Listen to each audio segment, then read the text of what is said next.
JIT JIT JIT पूरी कौम लगी हुई है JIT के पीछे और इस आस में कि मियाँ साहब को किसी तरह निकाल दिया जाए। बुरी खबर मेरी तरफ से आपके लिए है कि मियाँ साहब को नहीं निकाल सकते, क्योंकि हकीकी बात यह है कि करप्शन नहीं हुई, कोई बेईमानी नहीं हुई है, सरकार का पैसा नहीं लूटा गया। ये सच है कि मियाँ साहब जब चीफ मिनिस्टर थे, प्राइम मिनिस्टर थे, हैं, जब भी पोजीशन ऑफ पावर में रहे, इन्होंने कभी किसी से रिश्वत नहीं ली, इन्होंने कभी नेशनल एक्सचेकर से एक कौड़ी का पैसा नहीं लिया। मरियम साहिबा बार बार कह रही हैं कि साबित करके दिखाओ हमने एक्सचेकर से कोई पैसा लिया। ये हकीकी बात है। लेकिन हुआ क्या फिर लोग परेशान क्यों? क्योंकि जैसे गधा नहीं होता, एक दो लत्ती मारता है पलट के पीछे से, उसको कहते हैं बैक किक। और अगर वो गधा ना हो और इंसान दो लत्ती मारे तो उसको कहते हैं किक बैक। ये फ़र्क है गधे और इंसान के अंदर बुनियादी किस्म का। अब ये किक बैक क्या होता है वो मैं आपको यूँ समझाता हूँ कि आप भी आजकल देखें ना, आप खाना खाने जाते हैं, अब आप कहें कि यार हमें वो क्या कहते हैं चिकन टिक्का खाना है, तो आप टिक्का खाने चले जाते हैं किनारे पे, होटल पे, क्या कहते हैं वो थड़े पे बैठ के, और तो 12 से 14 15 पता नहीं आजकल कितने का 20-25 रुपये का टिक्का होता होगा, वो मिल जाता होगा। वही टिक्का आप किसी 5 स्टार होटल में खाने जाए तो 550 से 600 रुपये का टिक्का होता है, बल्कि उनका टिक्का थोड़ा सा छोटा होता है और उसमें 2 चुनने से आलू पड़े होते हैं। लेकिन जब आप वो 500-600 रुपये का टिक्का खा रहे होते हैं ना, अगर आपके साथ कोई बच्चा हो तो वो वेटर कहता है जी ये बच्चे के लिए मिठाई है। वो जो थड़े पे आपने 25 रुपये का टिक्का खाया होता है ना, अगर बच्चा सूंघने वाला भी साथ हो ना तो उसके भी अलग पैसे लेते हैं, ले मार तो भी खा ले।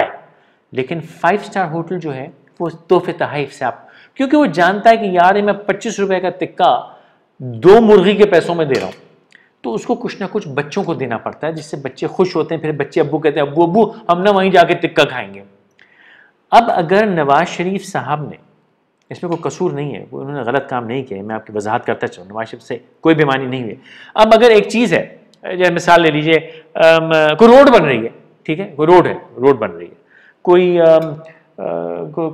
कोई जंगला लग रहा है, कोई बसें आई हैं, कोई टैक्सियाँ आई हैं, इसके जो भी काम है, और जैसे वो बिजली घर बनते थे एक ज़माने में मोहतरमा मरहुमा बेनज़ीर भुट्टो साहिबा के वक्त में, या गन्ना दबाने की नहीं शुगर की मशीनें होती हैं, वो क्या कहते हैं शुगर मिल, वो है।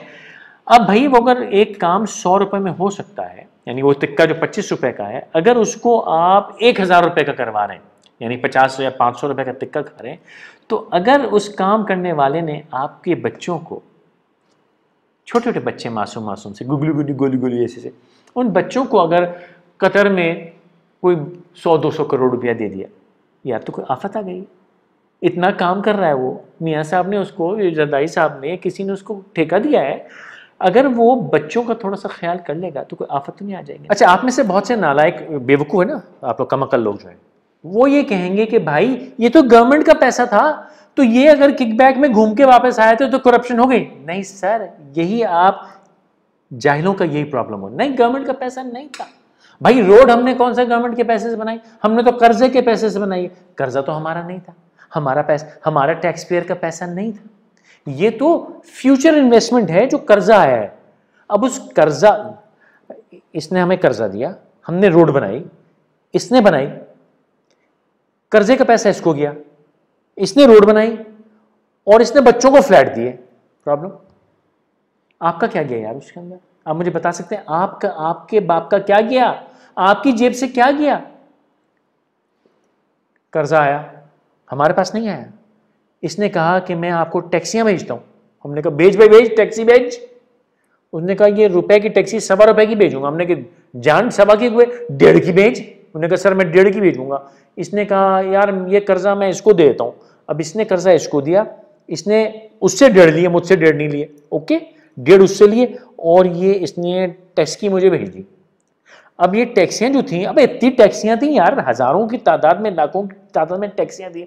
उसने कहा यार आपके बच्चे अच्छे लगते हैं ये मर्सिडीज में फिरते हुए, थूर है, यानी आपके बच्चे, सर मैं आपको 4 रोल्स रॉयसें भेज रहा हूं। भेज दी।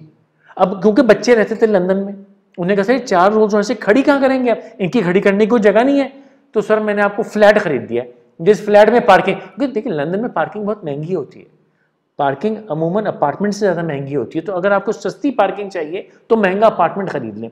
तो उसने कहा कि सर ये रोल्स रॉयस आप कहाँ खड़े, भाई पाकिस्तान 1.5-2 लाख टैक्सी भेजी है, आप कहते हैं, कोरिया से आई थी, कि आप ही कहते हैं यार ये रोल्स रॉयस कहाँ खड़ी करेंगे। सर लंदन में मैंने आपको 4 फ्लैट खरीद दिए, ताकि वो जो तोहफे में करप्शन नहीं है और ना आपका पैसा गया। समझ में आ गई बात। अच्छा, जो तोहफे तहाइफ का मामला है ना, ये भी आप जैसे फुकरे लोग नहीं, गरीब मिस्कीन लिचड़ फटे का, ये आप नहीं समझेंगे। अच्छा, आप जो घर बैठे वीडियो देख रहेंगे, आप कहेंगे ना हमारे ने बच्चे की बर्थडे पार्टी है, बर्थडे पार्टी में क्या होगा, वो फिटे मुंह जिस्म का केक होगा, बच्चे फू करके उसको काट देगा, और आपको तोहफे में क्या मिल जाएगा, कोई 100 रुपए का नोट लगा देगा, कोई 101 रुपए, हाँ 101 रुपए, बड़ा जैसे 100 रुपए से ऊपर 101 रुपए का नोट दे जाएगा आपको, कोई बच्चे को खिलौना दे जाएगा, ऐसे झुंझुना दे जाएगा। भाई अगर आप कोई बड़े सरकारी अफसर हो, पॉलिटिशियन हो, मिनिस्टर कोई हो, आप अपने बच्चे की बर्थडे करके देखें साहब, बच्चा आपका होगा 3 साल का जिसकी बर्थडे हो रही होगी, साहब BMW तोहफे में आएगी, बड़े बड़े टीवी तोहफे में आएंगे, हज उम्रे के टिकट तोहफे में आएंगे, फ्रांस स्पेन के ट्रिप तोहफे में आएंगे, बच्चा 3 साल का है। लेकिन भाई बड़े लोग बर्थडे शादी की दावतें करते ही इसलिए हैं, तोहफा रिसीव करने के लिए पूरा एक स्टाफ खड़ा होता है जो तोहफे रिसीव कर रहा होता है। तोहफे इस किस्म के होते हैं, लेकिन यहाँ फुकरे लोग नहीं समझेंगे, आप बस JIT की तफ्तीशें पड़े रहेंगे। समझ आ रही है। ये तोहफे तहाइफ बच्चों को ऐसे ही दिए जाते हैं, बड़े लोग की वड्डियां गल्ला, मरियम को, हुसैन को, हसन को कोई छोटे मोटे ऐसे ही 50-60 करोड़ रुपए के फ्लैट दे दिए, कोई गाड़ियां दे दी, तो ये कोई चोरी नहीं होती। इसको बैक किक या किक बैक कहते हैं, डिपेंडिंग आप गधे हैं कि इंसान है। मियाँ साहब के लिए गुजारिश है कि प्लीज़ अपनी बेइज्जती करवाना बंद करें, या तो चले जाएं खैर से, या जल्दी इलेक्शन करवा दें ताकि कुछ आसरा आपको हो जाए। क्योंकि अगर जिस तरह वक्त गुजरता रहा तो ऐन मुमकिन है कि अगले इलेक्शन में, जैसे जरदारी साहब को कौम ने साइडलाइन कर दिया, हो सकता है कि आपको भी वो क्या होता दूध और ऐसे क्या होता वो मक्खी, ऐसे अगले इलेक्शन में कि ऐसा ना हो जाए। तो मियाँ साहब के लिए गुजारिश कि थोड़ा सा अपने आप को संभालें, और जब तक पार्टी ऑन है तब तक हट लें साइड में। और कौम के लिए ये गुजारिश है कि ये JIT और मीडिया भी लगा हुआ है ये टंटू बेचने में, इसको छोड़ दें। आप मियाँ साहब के ख़िलाफ़, आप तो क्या, आपका बाप भी कुछ साबित नहीं कर सकता, क्योंकि सच्ची बात यह है कि मियाँ साहब ने करप्शन नहीं की, मियाँ साहब ने किकबैक लिए हैं, उसकी कोई ट्रेल नहीं होती है ना।